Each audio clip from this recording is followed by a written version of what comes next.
Hey, good morning and welcome to Breakthrough Walls. I am Ken Walls and I'm your host. And today I have a Hollywood actress superstar.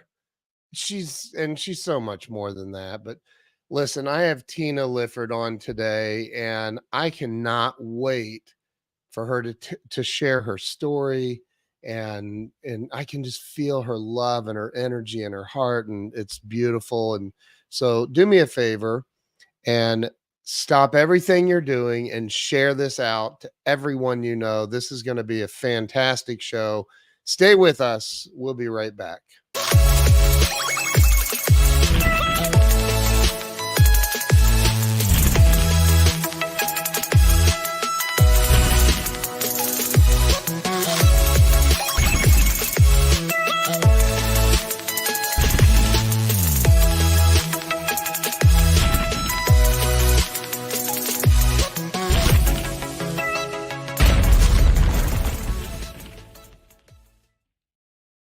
And we are back. Let me bring Tina on. Tina, welcome to the show. Whoa, hey, Ken, it is so nice to be here. I've been looking forward to this. Me too. I'm so excited. So you and I, well, we have a couple of mutual friends, but I don't even know how you were introduced to me. Is I that think terrible? no, I think it was through Brian Proctor. That's Yeah, it.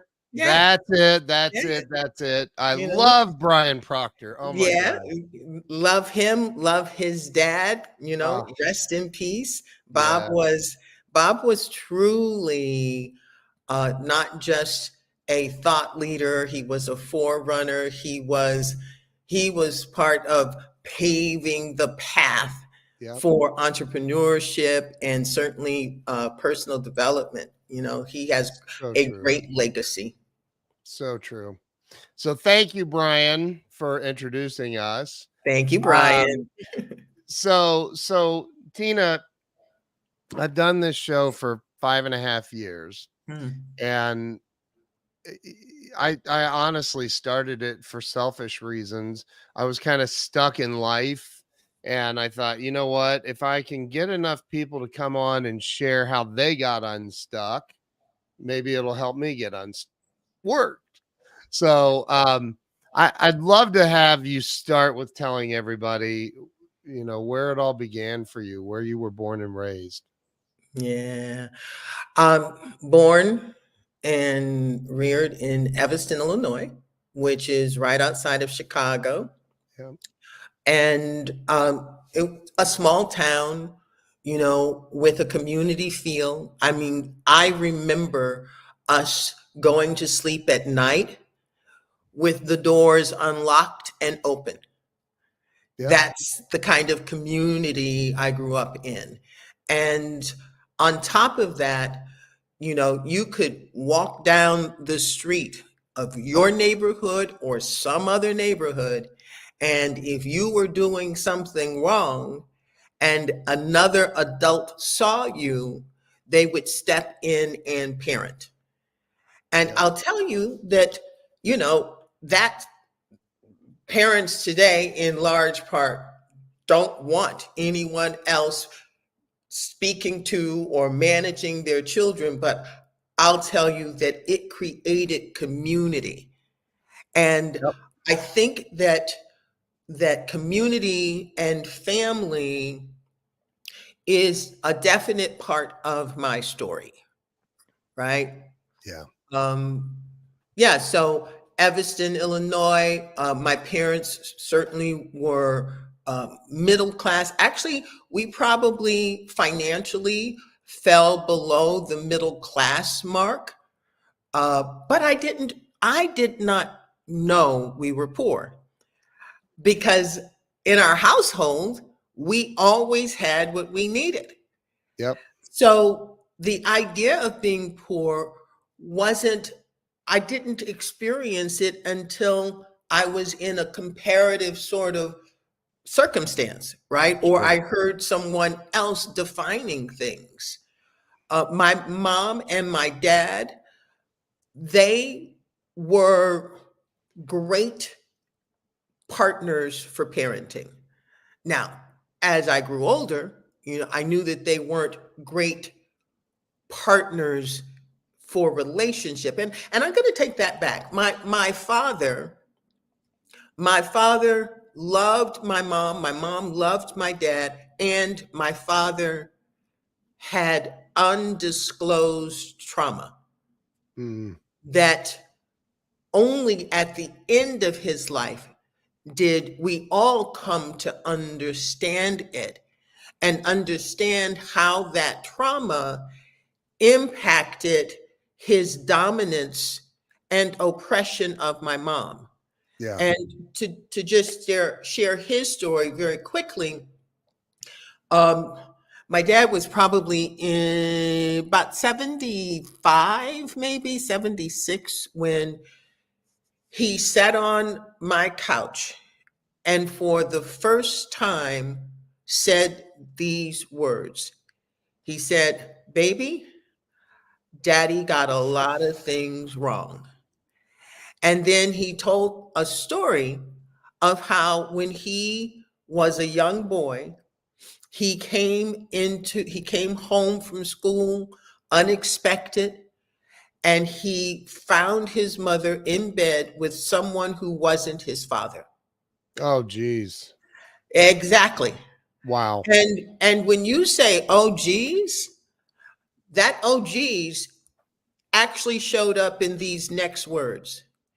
And that image has lived in his mind every day since.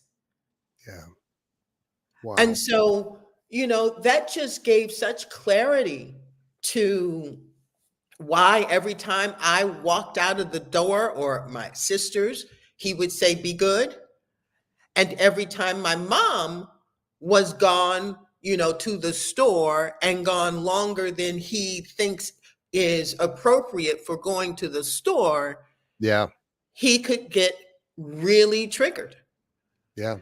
Sure. So, yeah. So there's the there's the wonder of the town of Evanston that I grew up in, where in the second grade, I knew that I wanted to be an actor. I knew it in the second grade. What? I knew Really? I knew in the second grade. Um, Wow. yeah, and I used to walk to school, Ken, like on the edge of the sidewalk, so that my invisible friend, could walk next to me. And my invisible friend's name was God. And Wow. I did go to Sunday school, but this God that I was walking with was different from the God that they talked about in Sunday school. Wow. This guy was my friend, and he was my confidant, and he was my guide. And I would sit at my desk in school, scrunched all the way over to one side so that he could sit next to me. And that's a really important part of the story, because fast forward, in the fifth grade, I have I had signed up for a talent show. And I'm not going to say I was a popular kid.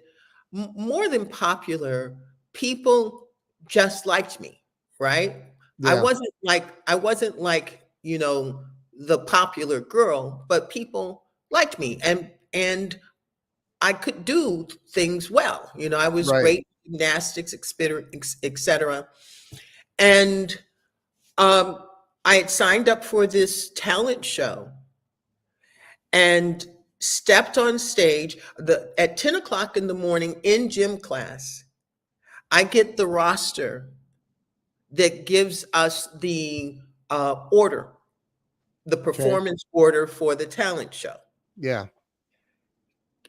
When I saw my name at 10 o'clock in the morning as number one, On the call sheet. Number one on the call sheet. That's right. Ken, I did this. I went, and that gulp of fear locked in my, not just my heart, my entire inner being. Yeah. And I walked with that for hours. And when the talent show, time for the talent show, which was like 1 or 2 o'clock, Yeah. I stepped on that stage. I was singing Old John Henry, and I got out Old John Henry. Everything went white, not black, because all I could see was the light Yeah. from the stage, the overhead stage lights, right? Yeah. I literally couldn't hear. And I was, talk about fight, flight, or freeze, I was frozen. I was frozen to the point of finally my Wow. teacher had to come to center stage and pick me up like a little cardboard, image, Oh my and gosh. carrying me off. And how old? That was the fifth grade, whatever Fifth that grade, is. 10, 11 years old. Okay. Wow. Yeah. Well, so you've done, I know you've done well over 100 roles on television and movies. So thank goodness you didn't stay frozen in time at that moment. So this is all still in Illinois, right? Yeah, yeah, yeah. All of that And happened in Illinois. okay, did you graduate from high school there and all of that? No, no. Oh, We moved. My family moved oh, from okay. Evanston to Los Angeles. Um, Wow, that's a big move. it was a big move, and again, I say thank you for the parents that I had, Wow. and I do believe that our lives have order to them. Yeah, And if my family had stayed in Evanston, we would not, any of us, not the kids, not my mom and dad, we would not be the people that we are today. Because as wonderful as Evanston was growing up as a kid, it got hit. It got hit by crack. oh, It got hit really bad by crack wow. in, yeah, in like the late 70s. And so that changed a lot of people's lives. Yeah, And being a small town, I could imagine that we would not survive that. sure. Wow. So what was the reason your parents decided to move to LA? That's a huge, I mean, that's from a small town to one of the largest cities in the world. That's a big Okay. jump. Yeah. So that woman, whose name is Dorothy Lifford, and she is Yeah. my mom lost both of her parents by the age of 6. Wow. And when she lost both of her parents, she was left with her grandmother and her grandfather. Her grandmother adored her. Her grandfather couldn't stand her. Oh, Couldn't stand her because of the times. He was a fair-skinned man, and my mom was very dark. She's maybe 5, 6 shades darker than I am. wow. And he just did not like my mom, and he made her life miserable. And her grandmother died soon after her mom, let's say within a year or two after her mom died. So my mom was, she was, you know, sent to different relatives trying to find a relative that could anchor down and, help my mom grow, right? Sure. Mature.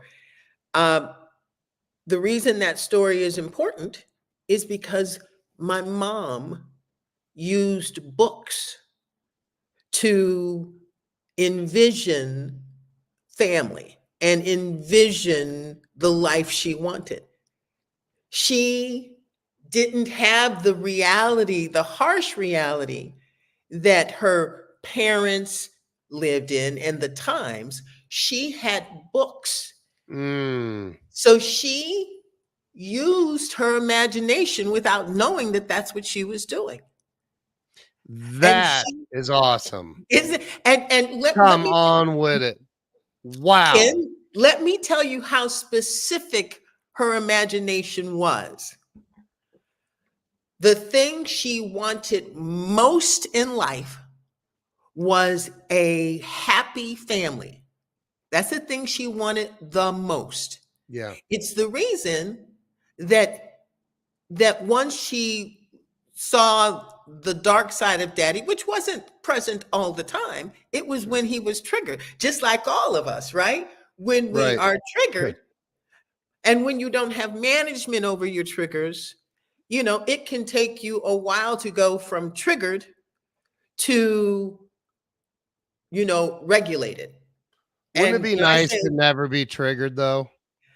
well, I don't know. I don't know. Because when we get to the end of the story, Right. right? Right. Yeah. My trigger, my trauma wound up being a great gift. But we can, that's Yeah. down the Yeah. road. Yeah. Yeah. Yeah. Sure.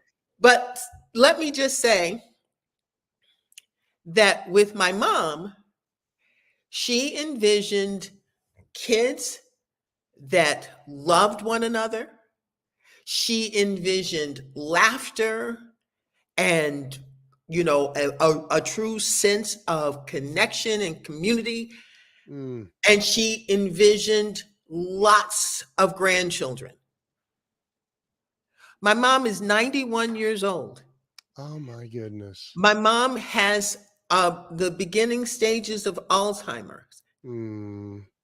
And I just did a post the other day, and my mom is living her best life because Wow. even though she's had a wonderful life, she's a community person. She knows how to connect with people. Wow. With her deteriorating cognitive abilities, when any one of her children, and that's from the ones she birthed all the way to the great great grandkids, if any one of them walks into her room, she lights up. Wow.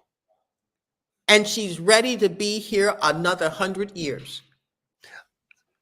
I have to ask this question because Please. I'm just, I'll forever be curious if I don't. What were the books that she was reading? I don't know, but Oh my I goodness. think they were like romance novels. I think that they were just books that allowed her imagination. And that's the most important point, right? Imagination Yes. is our greatest, one of our greatest internal strengths. If we know how to use our imagination, we can create or recreate anything. Yep. If you hold it in mind, the whole law of attraction talks about it in detail. But everything in my life that I have wanted, in a meaningful, deeply felt way, has absolutely made its way into my life. And when I stop and Amazing. compare, and I'm not talking about compare in that pejorative, who's better kind of way, but just objectively looking at my life and the lives of other people that I grew up with, Yep. the difference is that I always had a vision. I always had something that was calling me forward. Can I you say always, that louder for the people in the back to yeah, hear? That is yeah, the most important thing you could probably say on the show. yeah. Well, I always had a vision. And here's the thing about vision, Ken. Vision, it can live in terms of your external desires and your internal ones. And that's the stuff, that's the part, the internal part is not spoken to or about often. Yep. But if one is struggling with unhappiness, depression, any internal isolation, a loneliness, a disconnection, insecurity, lack of confidence, if you can begin to envision Yeah. yourself with more of what you want, being more of the person you wish you could be, having an image of yourself that allows you to walk into that room and connect with people or experience overwhelm and not feel identified with it. Right. If you can envision that, you don't even have to know how to get there. You just envision wanting it.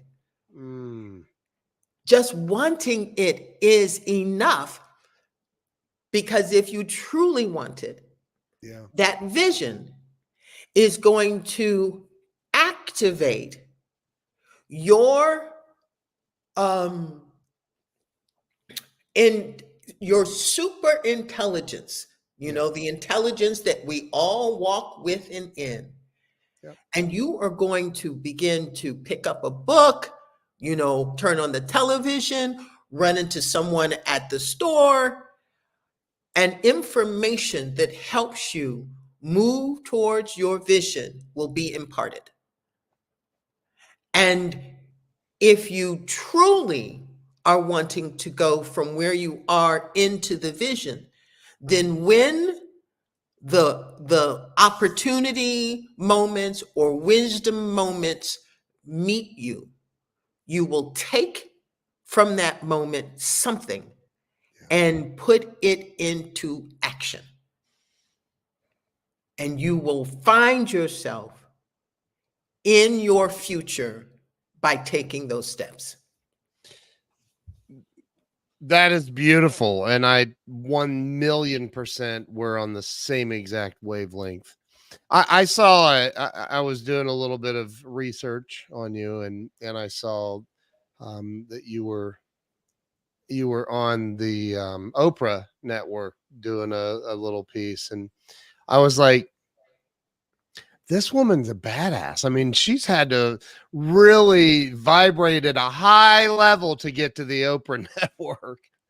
I Yeah. mean, it's amazing.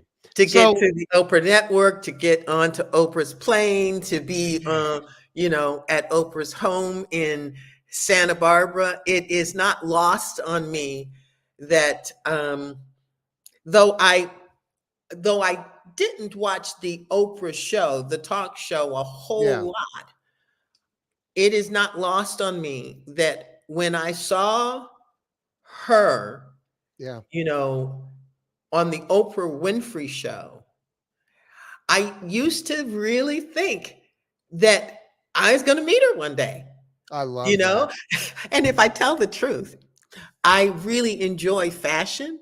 So what I thought was, I'd love to be Oprah's friend and get all of her hand-me-down clothes because I just loved her clothes. Yeah. Uh, See that's but you said it a little bit ago. If you just hold it in your mind, if you hold the picture in your mind, it can come to pass. Anything. And I'd like to just tweak that, because a lot of people will hear just hold it in your mind. Yeah. And then they will approach doing that the same way you read a textbook. Like they'll just take an image and they'll put it in their mind, and they'll think that just focusing on that image is the point. Here's the nuance. You want to want. You want to feel. You want to imagine what it feels like to have that thing in your life.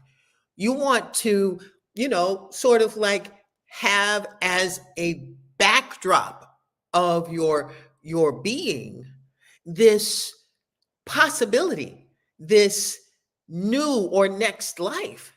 Right. If you just hold it in the mental realm, you are living from will. Yeah.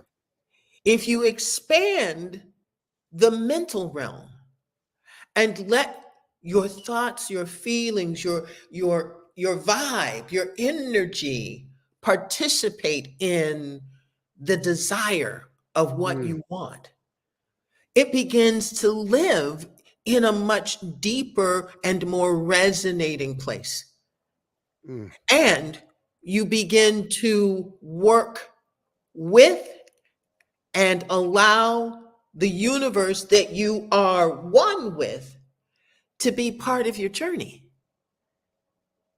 Anything that we do only with mind falls into what I call our surviving self.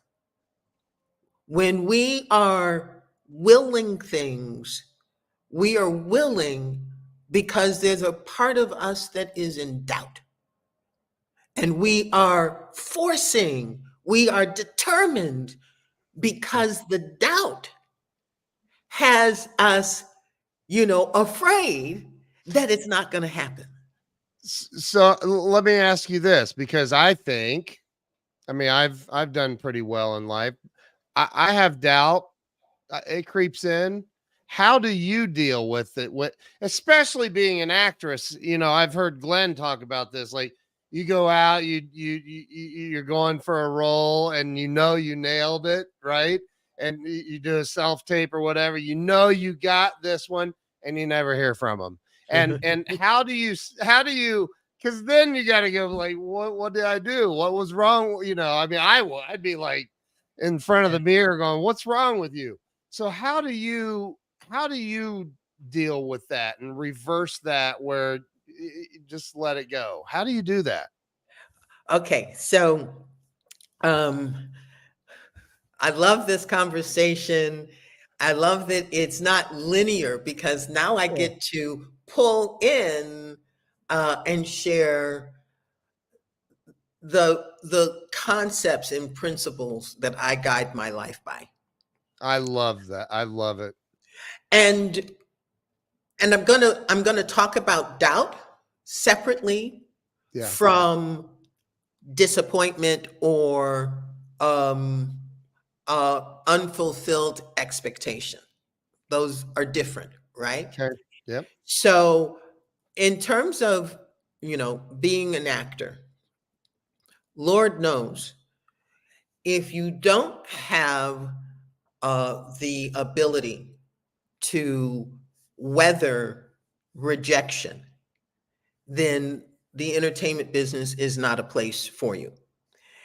But I actually don't look at it in terms of rejection, though, I can go on, I don't know how many auditions, before I book one. But there are two, maybe three life principles that really help me to navigate the uncertainty of the entertainment business, which, this is how I've made my living for, let's see, I did a TV show called South Central, I think in 94, and I was stage acting prior to that. So, do the math. That's, Yeah. A while. over 30 years, Yeah. 35 years maybe. So what helps me with unmet expectations is this. Uh, I live by the adage. This is mine. I created this through my work with Inner Fitness, that life is a creative medium. Yep. We, as an extension of life, are creative mediums.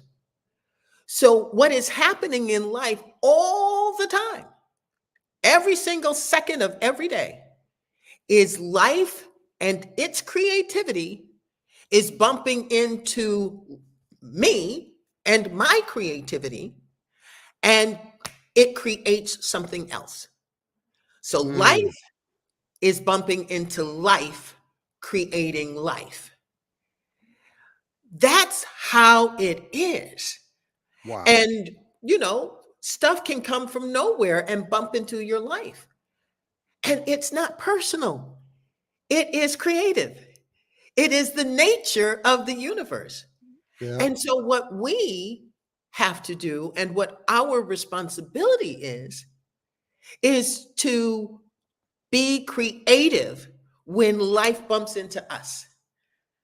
Most people, when life bumps into them, they take it personally. And then they create a story. And Mm, then that story has the energy to create, more and more of its story. wow. So, how we respond when life bumps into us is crucial, because your response is going to create, and it's going to create ad infinitum. Yep. And so you want to be conscious of what you are giving the universe to create with. And so, one of the things, so A, I don't take life personally. It's just life bumping into life. B, I truly believe that each one of us, if our fingerprint is unique, then our purpose is unique. And people try to make purpose into this big and lofty thing. But what if each one of us is sort of like, this is just as an analogy, sort of like a cell in the body? Yep. A cell in the body has its job to do for the body. I yep. I agree 1000%. I literally I've said the same exact thing. That's crazy. Wow. So if every single cell in our body, and there's trillions of them,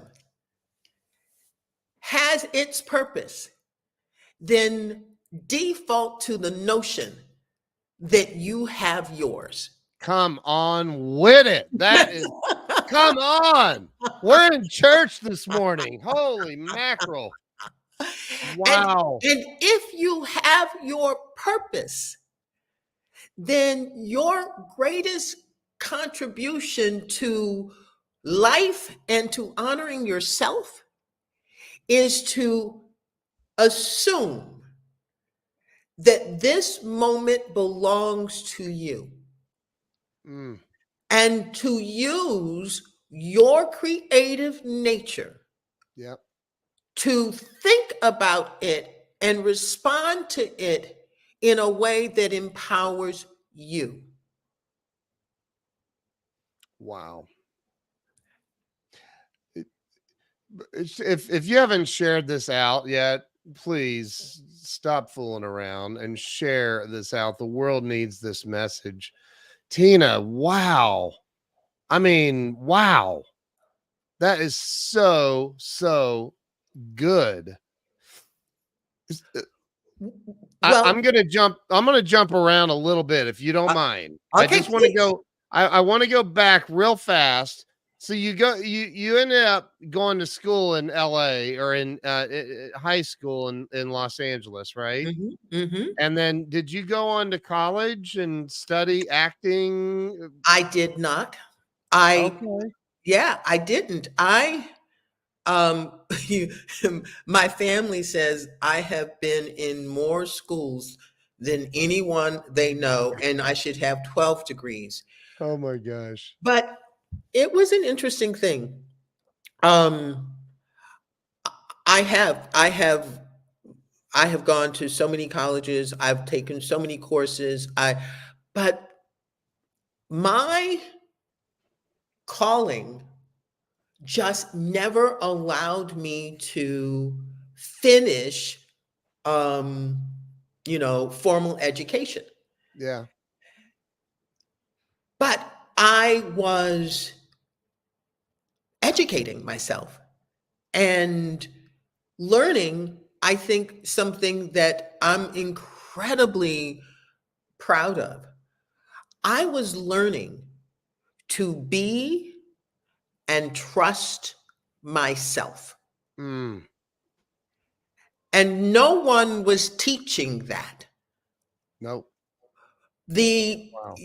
you came back, and it really is a great, jumping backwards, because I need to say that fifth grade traumatic experience on that stage, it is the reason that I had to go deep, beyond church, beyond sitting in someone's church and just Yep. listening to someone tell me about a higher, force.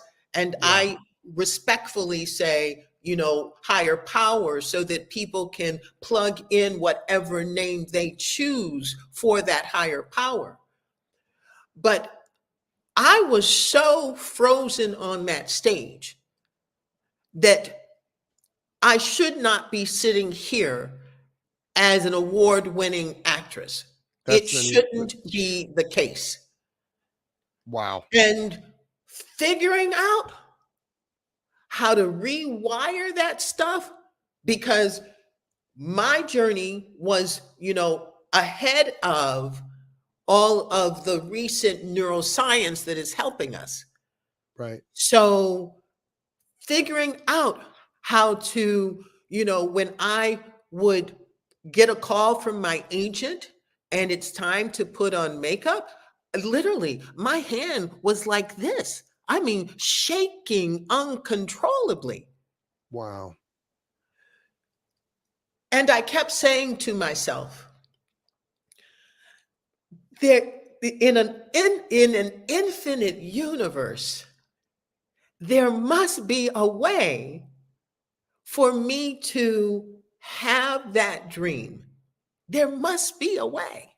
Now, how old were you when you were saying these things to yourself? Well, if I'm telling the truth, um, You had to have been in your late teens, early 20s. yes, yes, yes, yes.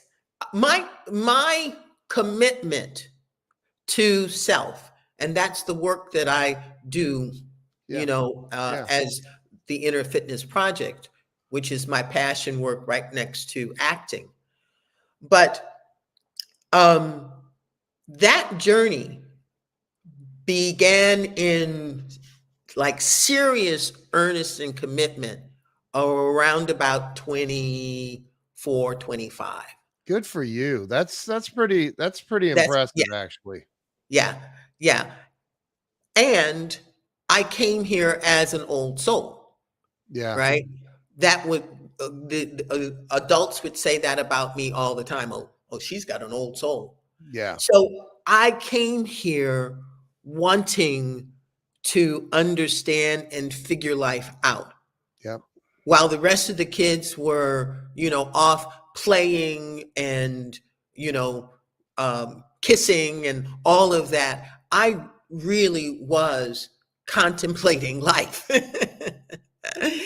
and That's unreal.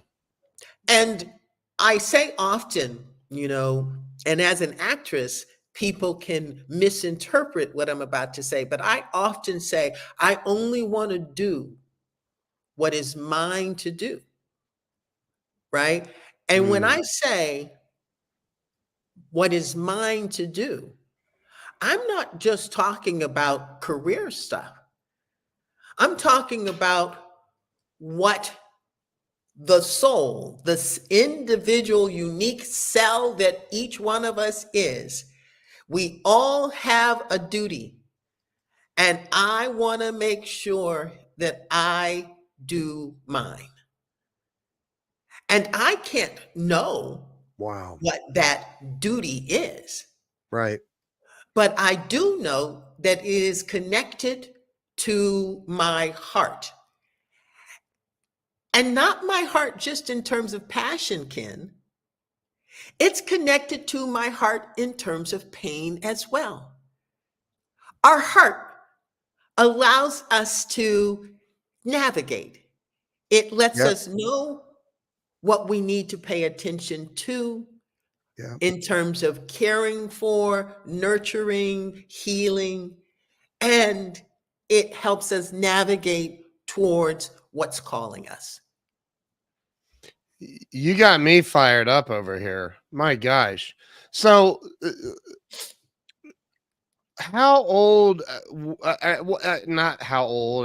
Not that that really matters, but at what point in your journey do you feel like you really started like nailing the acting thing? And when was your first big role? And what was your first big role? Yeah, so it's a great story. Um, in my 20s, my late 20s, I've only had two normal jobs in my life. Everything else has been acting. And when I came into the business, I knew I did not want to be a starving artist. And Right. so I had a job, and I would do theater, at nighttime and on weekends. Um, and if I could do auditions while I was working, I tried to do that. But I wanted to have a nest egg Mm-hmm. so that I could build my life. I knew that building my acting career was going to take time. And I just didn't want to be a starving artist. Mm. So I was working for a publicist who serviced, celebrities. Yeah. And this woman um, thought that I was going to be her protege. She thought I had a lot of potential. She didn't know that I wanted to be an actress. Wow. And when she found out because I invited her to see me on stage, a little community theater thing, on stage, and she came and she was blown away. And I would think that within probably 8 months to a year, I came to her one day and I said, I haven't taken vacation and I have this opportunity to do this play at the Melrose Theater, which was a very respected theater here in Los Angeles back Yeah. in the 80s. And I would really like to take my vacation early. And she looked at me and smiled and said, sure. And I had 2 weeks and I went off and I went into rehearsals every day. And I was, just working with this great actor and director, Bill Duke, who he told me when he hired me for this play, he says, I don't have time for your job. I'm not going to schedule around your job. Wow. So if you want this role and I want you in it, don't talk to me about your job. And so Right. that's why I had to ask for the 2 weeks off. Yep. Well, maybe 3 or 4 days,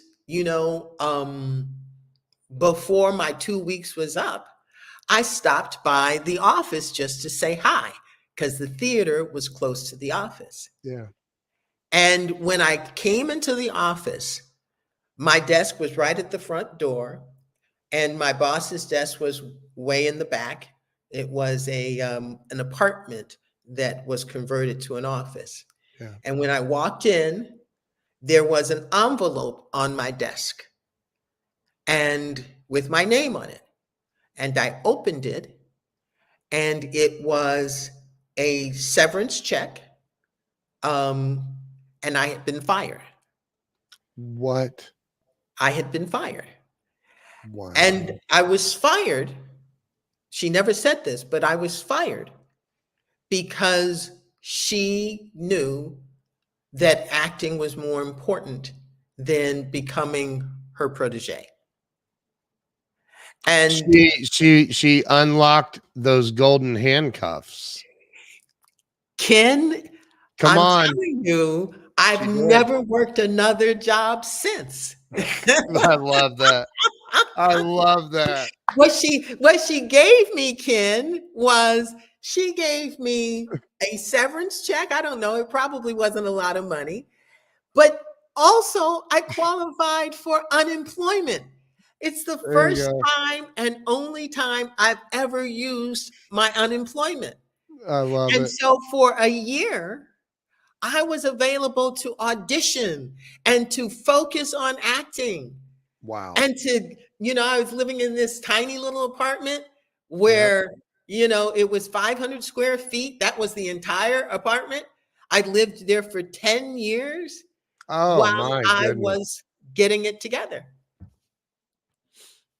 What And a then, beautiful story, though. well, here's the next piece that makes it even more beautiful.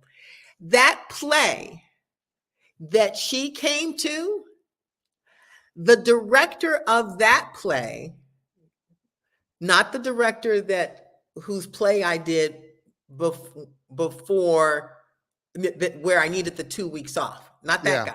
Right. But when I did another community show, that director was a working actor, and he was in what's called a loop group.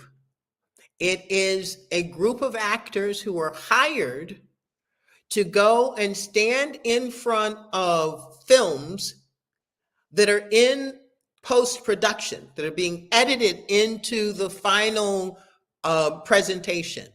Right. And wherever there are community pieces, right? Yeah. They need actors to fill in that background ambiance. Yeah. And so he introduced me to the woman that hires him. She started hiring me. And within a year, I was making 6 figures and Right. getting all of the benefits of being an on-screen actor, even though I wasn't yet, breaking through on screen. Wow. So did you become SAG then, or? So the SAG story is related to the director who said, I don't have time for your job. Right. Jeez. Because I had taken acting God. classes from him over, a couple of few years. And he would say consistently, you are an actress. You are not a secretary. You are an actress. You need to be acting. And so when he had me come in and audition for that role that he then, Yep. wanted me to do at the Melrose Theater, he didn't have any tolerance because he had been telling me for at least 2 years, you are an actress. That same guy breaks into Hollywood as a episodic director. Yeah. He's working on that show from the 80s called Knox Landing. And he calls me in to audition. I go in, I audition. My role, my lines are, "Thank you very much." That's it. Okay. Thank you very much. Okay. That "thank you very much" gets me what's called, oh gosh, I'm not grandfathered in, but um, it was the reason I could get my SAG card. Oh my gosh.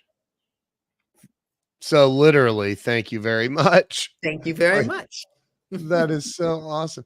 I love how your story is just and you've connected the dots. Like you've gone back and gone, oh, so that's what, and that led to this, that led.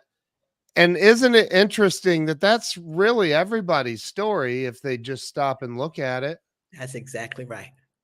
right? That's the whole point, Ken. That's why I'm Yeah. so passionate about the work of inner fitness, So talk because about that, the Inner Fitness Project. Talk about. I'm gonna put up the thing, and somebody in the comments type this in with the www so it's clickable, so everybody can click on it and go check out Tina's website. all right, yeah. So, um, okay, I don't, let me see. The most succinct way to share with you the Inner Fitness Project is this. I told you that in earnest, I started down this path in my 20s. Yep. I was always an old soul, and I had this debilitating experience on stage that threatened to disrupt and thwart Yeah. my greatest desire, which was to be an actress, to be a respected, sought after working actress. And and so I had to start figuring out how to audition, how to be in the experience of having people look at me, because I always saw myself under those stage lights, you know, on that stage in fifth grade. How to have people look at me and not have it trigger that whole experience. And that took a lot of work, Ken. It took a Yeah. lot of work.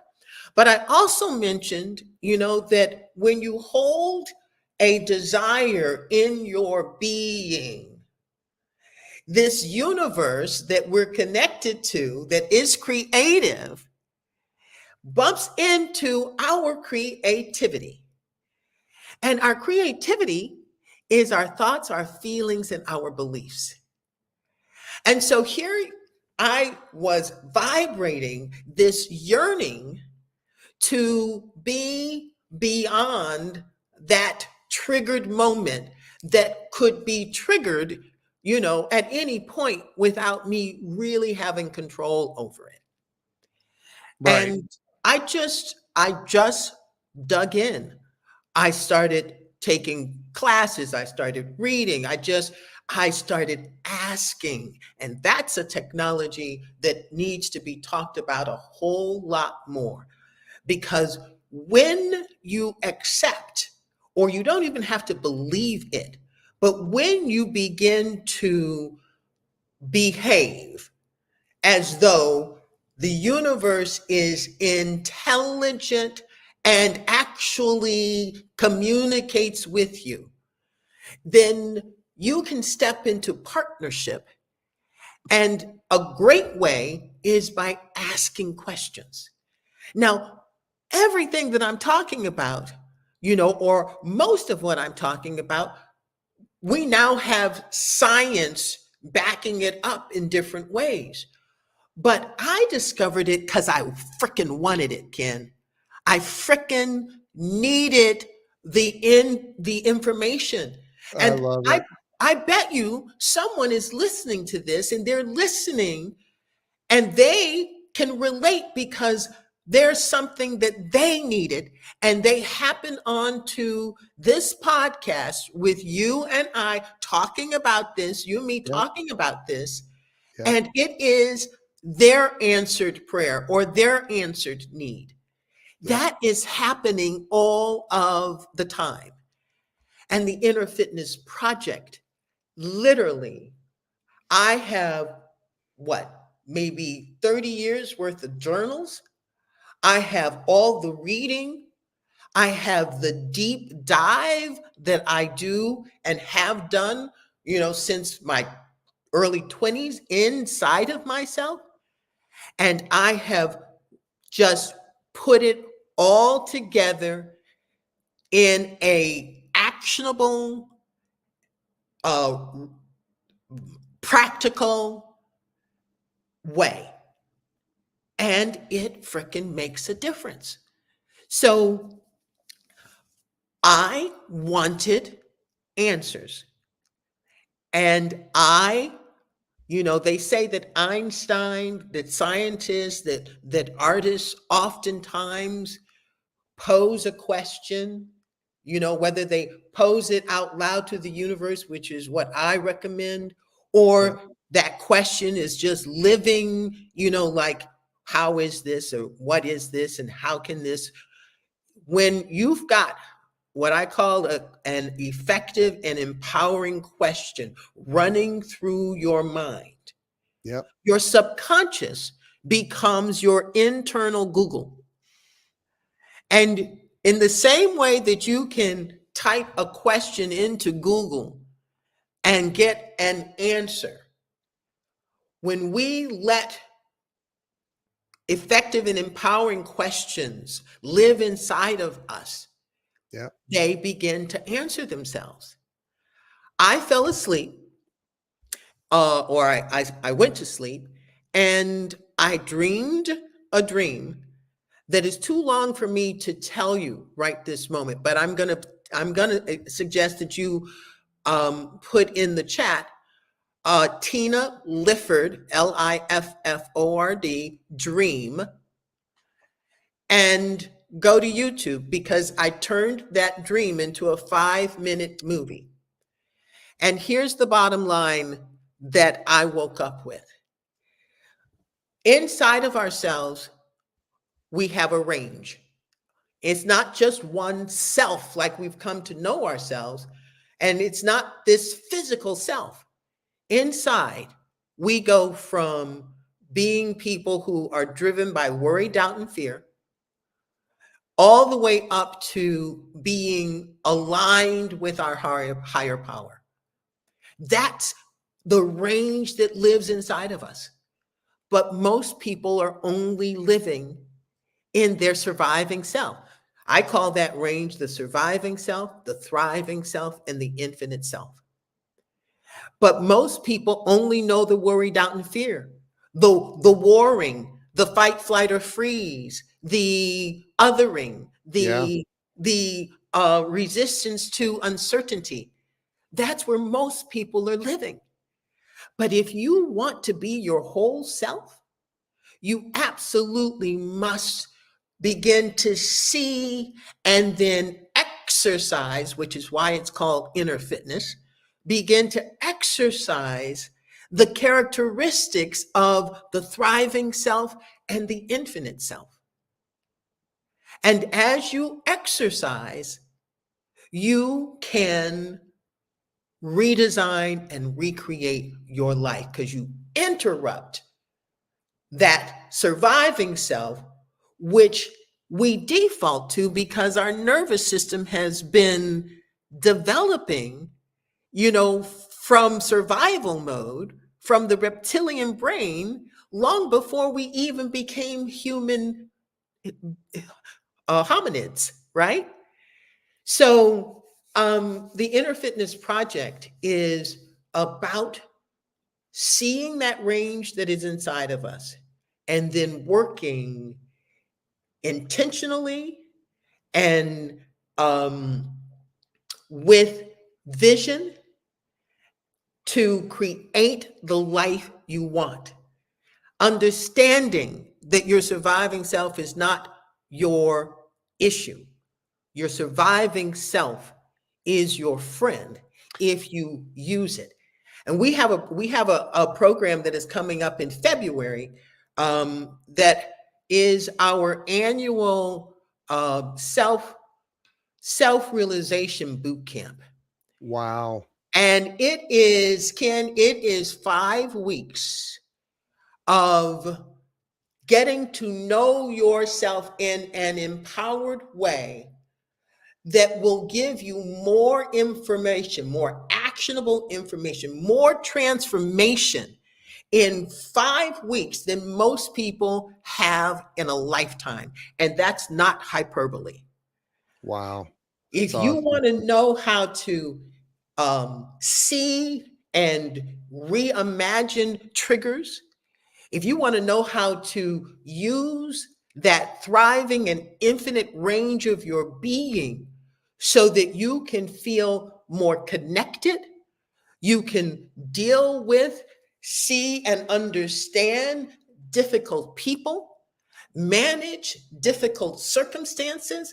Let me tell you, in the entertainment business, it's a beast. And you need tools to be able to stand in that arena and hold on to yourself and deliver with excellence. And everything that I have learned since I'm 25 has helped me to make this stuff not so airy-fairy, not so mystical. You know, we each can be our own power centers. That power that mystics have, it lives inside of all of us, and we're Yep. connected to it. So let's use it more intentionally and more deliberately. That's what the Inner Fitness Project is about. And I Wow. don't know, Yeah, but here, let me give you full screen. I want everybody to see that. Go ahead. Show that book. okay, so this book is it was placed on Forbes must-read list for 2021, The Little Wow. Book of Big Lies. Wow. And the information that is in this book is information that we lean into in the self-realization boot camp, which is Phoenix Rising. And Mm. Ken, can I share the link for Phoenix Rising? Please, yes. Okay, so Phoenix Rising, like I said, is my 5-week self-realization boot camp. And if you want more information, you can go to the innerfitnessproject.com/breakthrough walls, which I just love. Nuh-uh, seriously? Yes, I just love your Oh my yeah, gosh. your podcast title, Breakthrough Walls. So the innerfitnessproject.com Uh-huh. slash breakthrough walls. And anyone who actually goes to our site, checks out Phoenix Rising, if it's a fit for you, because you've used Breakthrough Walls, you'll get a $300 discount. Wow. So your community is benefiting Can I from. show them the page? Can I Yeah, share it? Be please, fair? please, Let me please. share this real fast so everybody can see this. Oh my goodness. I had no idea you were doing that. Here, let me give it full screen here. If I can. There it is. So that's the page, right? That's it. That's it. Wow. You go there, you'll learn more about what you can expect from the 5 weeks. We have Wow. in the 5th week, we do this practicum, which is mind-blowing and allows you truly to walk away with Wow. tools and ways of implementing them. This is awesome, awesome, awesome. Wow. Yeah, we're Very, very serious. cool. We've been on COVID. Really helped us have an online presence. Yeah. But what's important, Ken, is I can't tell you how often people say that the Little Book of Big Lies and the work that we do at the Inner Fitness Project has changed their lives and changes their lives quickly. That's We're all going to amazing. be in this thing called life, Yep. having to manage it for the rest of our lives. It doesn't get easier, but we get better at it. And that's what the Inner Fitness Project is committed to. I love you and your passion for that's why Brian connected us. We're definitely vibrating on the same exact. I love what you're doing, Tina. I love your energy and your enthusiasm for life, for helping other people. I can feel that. Like you truly desire to help other people. May I just say to you that I'm writing book 2 right this moment, and I met with my editor at HarperCollins, and he read the first 40 pages, and he looked up at me and he said, Tina, the one thing that is certain is that you want people to feel and be better. And it's Mm. true. My buddy Eric said he just bought your book. Tell Eric that, DM me. I want to know his genuine, authentic response to the book, Wow. because what I have been receiving lets me know that he has in his hands, or will have in his hands, answers. This is not the last thing we're doing together. I hope not. That, the song, we've only just begun. I'm telling you, I feel like we're going to do some great things together, and I want to help you in every way that I can. So, Tina, my goodness, thank you from the bottom of my soul for coming on and sharing your soul and your heart today. It's just been amazing. Your Mm, wisdom is mm. it's incredible. Thank you. Ken, thank you. I oftentimes, well, regularly, one of the things that guides me is the timbre of one's heart. And it's not something that you hear, it's something that you feel. Amen. And I feel that you have a good heart. Thank you.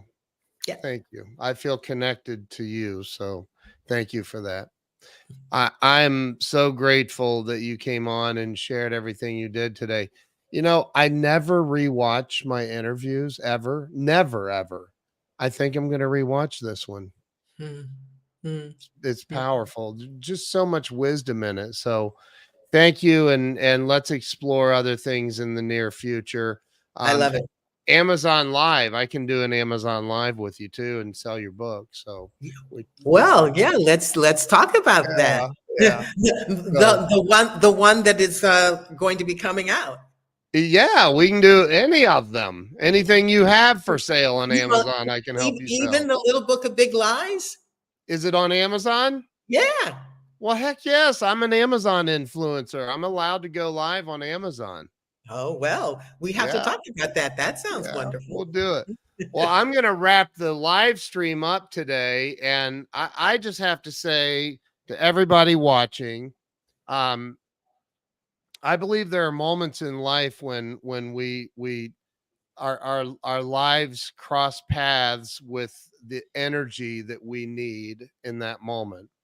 And I also believe that it's our responsibility to share with everybody that we possibly can the same opportunity to be engulfed in that energy and wisdom. So I'm going to ask every one of you to please, even if you already shared this out, do me a favor and share this one more time so everybody that can be just completely consumed by Tina's energy and wisdom and feel this, because this has been an absolutely amazing interview. Tina, from the bottom of my heart, I thank you. You are amazing. Stay with me. I'm going to be back, but I'm going to wrap the show up. So thank you to everybody who's watched. Tina, thank you so much. God bless Thank you you. so much. All right. See you guys.